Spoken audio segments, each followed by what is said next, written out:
I'm with Judy Belcher of Fire Mountain Gems and Beads, and Judy's going to show us a really contemporary kaleidoscope pendant, but you're using clay. Right, polymer clay, but we're using a glass technique, millefiori. Oh, this is great. So we're going to start building canes. I want to start with a Skinner blend. And so to do that, I've got I thought contemporary, black and white. It's very contemporary. Yeah. So we're going to cut in half diagonally each piece of the clay.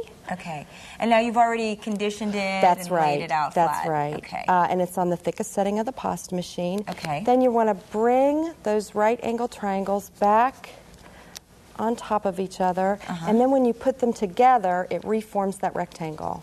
Now, when we put it through the pasta machine, put it together here, we want to make sure two colors touch the roller as we're rolling it through. We're going to roll it through once. And then you want to fold and roll in the same direction each time you do this Skinner blend. So we're going to fold it together so that the black edges meet. Same thing again. Right. Through the pasta machine 20 to 30 times, and you end up with a gorgeous blend that looks like this. Blend. Okay, now we want to just make two very simple canes to make this complicated kaleidoscope. So we're going to cut it in half so that there's a blend on each half.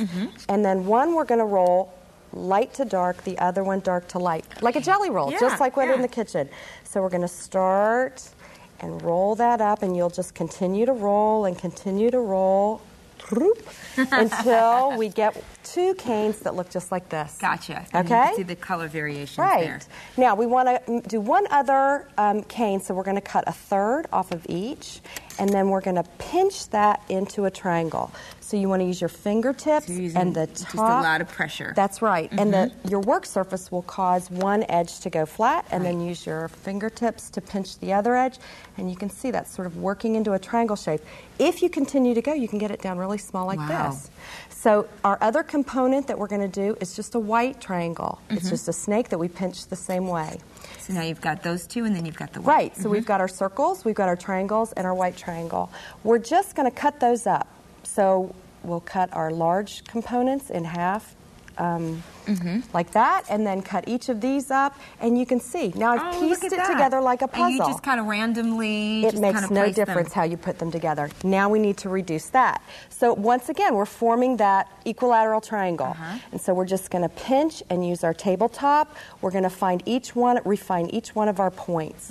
So we're going to find where that is and you're going to be doing this for a little while to get it down. Yeah, and once a cane starts to move, you can really feel that clay loosen up. And so eventually you'll have a nice refined equilateral triangle, and you can see that still has all those same elements. That looks great. We need a little smaller. It's just never enough for you, That's right. And then a little smaller still. Okay, now we want to cut 3 equal lengths of that.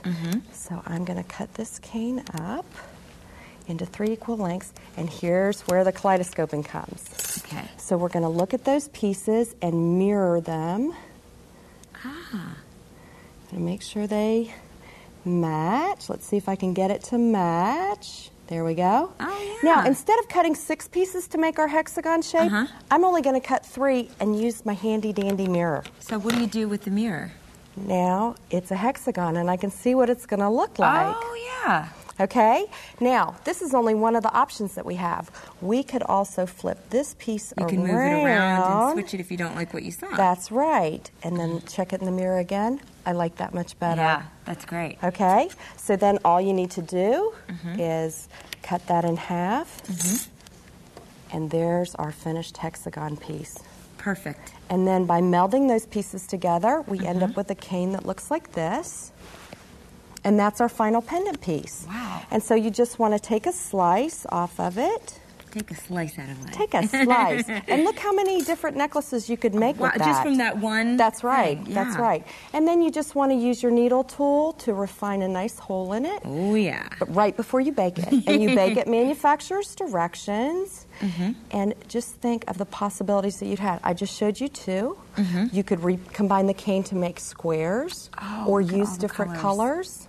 I love all of the bright, gorgeous colors that you have in that, too. That was wonderful.